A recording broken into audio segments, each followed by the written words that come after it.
Hi everyone and welcome back. This is our next video in the video series, Returning to School for Small Cohorts.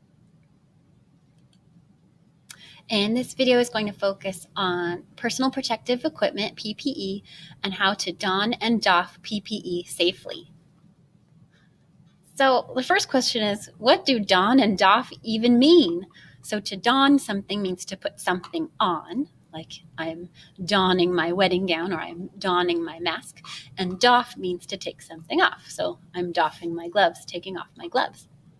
And I have a video here that shows you how to don and doff your face masks properly so that you don't get germs from your mask onto your face or hands. This is Dr. Joe Castaldo, and I'm here to show you how to apply a facial mask.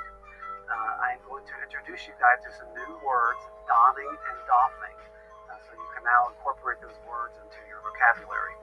This is a clean mask that has been freshly laundered. I'm touching now only the elastic part of it. Before you put the mask on, you have to wash your hands, clean your hands, get rid of all the germs, all the bacteria, all the viruses on your hands, because we want to keep this as antiseptic and clean as possible. So after your hands are clean, you touch it on the elastic part, put it around my ear, make sure there's a good, it's on there. I'm going to only touch it down here in the very bottom, get a nice seal, make sure my nose and my mouth are covered, and it's on. I can talk, I can sing, and the whole point of wearing the mask is to protect myself from giving the virus to other people in the event that I have asymptomatic or pre-symptomatic COVID-19. Having this mask on is going to help me protect from not spreading the virus to others. Taking it off is the same way. I'm only going to touch the elastic part and not touch the cloth. Remove it, it's off, dispose this and sanitize it.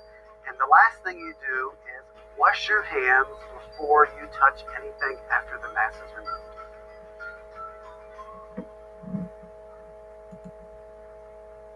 Right, our next video is going to show us how we're going to don and doff our face shields. So first you want to make sure that you have all of the proper materials to help you to safely clean your face shield. That includes alcohol-based hand rub and a hospital-grade cleaner, either a Sani cloth. In addition, you'll need some gloves in your size. So the first step will be to clean your hands with alcohol-based hand rub or soap and water.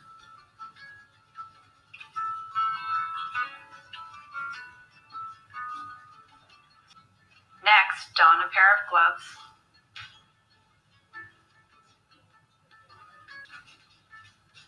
Grasp the face shield by the headband, not by the shield, and remove it from your head, away from your face. Use a Super Sani cloth or Firex 2256 and a microfiber cloth, first wiping the inside of your face shield, then the outside.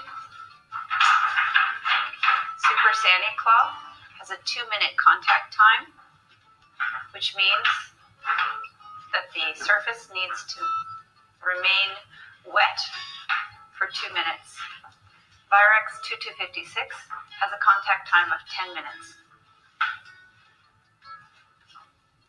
Allow the face shield to air dry and place in a paper bag with your name on it for reuse. Remove gloves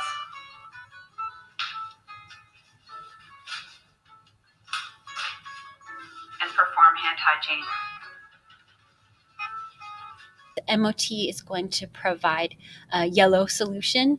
It's peroxide multi-surface cleaner.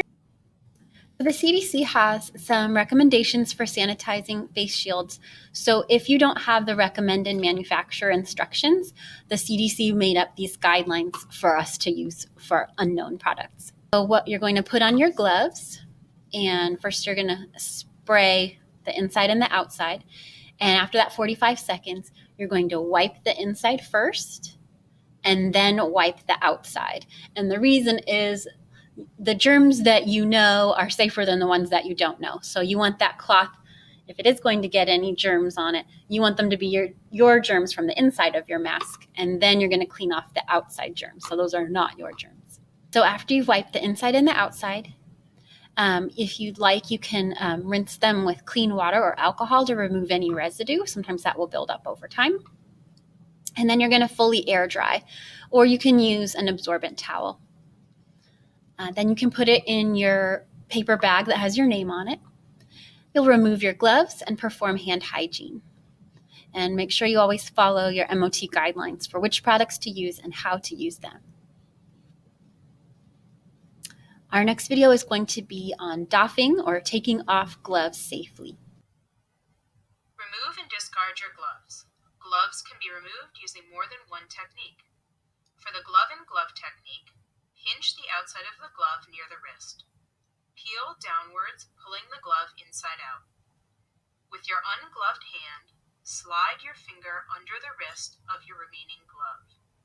Again, peel downwards, turning the glove inside out. Discard the gloves. For the beaking method, pinch the outside of the glove near the wrist. Using your finger, pull the glove inside out and over the fingers and thumb to form a beak. With the beaked hand, pinch the opposite glove at the wrist and pull downwards, turning the glove inside out. With the ungloved hand, pull the beaked glove off, touching only the inside of the glove. So this is the bane of everyone's existence right now, the mysterious fog. So here he's at the beginning of the game and he just has a little bit of fog by his mouth. That's okay. Then later on, the whole bottom part of his mask is covered in fog. Then later on, his whole mask is covered in fog. And at the very end, he barely even has a face. So this has definitely happened to all of us. So I found some tips on how to prevent this from happening. The first thing you can try is to put a tissue in the top of your mask. So you'll just fold up the tissue like a little accordion, and you'll put it inside, right here, the nose part of your mask. And then hopefully it won't fog up your glasses or your face shield. Another option is buy or make a mask that molds to your nose. And then I like to put it under my little nose pads here on my glasses, and that way it sticks underneath. So that works for me. And then if you're making your own masks at home, you can use something like a bobby pin, a paper clip, or a pipe cleaner, and then you can kind of work that inside of the fabric and then use that to mold to your nose. But make sure they're not sticking out so you're not accidentally poking yourself in the eye with a paper clip. Another thing you can do, this is an old trick that surgeons used to do because they always have to wear the plastic covering over their eyes, is wash your glasses or your face shield with soapy water. You'll shake off the excess water and you let it air dry, leaving that residue of soap on it. And that residue of soap keeps your lenses or your face shield from fogging up. Because it does have a thin film, you do have to clean it off after you're taking off your mask and everything. You might have to redo it again, but it is an option. Another thing that can work is shaving cream. So you can put shaving cream on the inside of your glasses or the inside of your shield and then wipe that off. And the last tip they had was to use a defogging spray. I didn't even know these things existed, but I guess snorkelers and swimmers use them on their goggles. So just make sure that you're purchasing something that is safe for use. And then make sure you're not allergic to anything. But it is an option that is fairly easy. So what if you're running low on PPE? So it might take about a week to get some new PPE. So make sure as soon as you start to notice you're running low, you're going to contact your administrator, and they're going to have a Google form they fill out that's a work order specifically for PPE. MOT will get the work order your supplies for you, and they'll drop them off at your campus. Thank you so much, and I hope you enjoyed this video.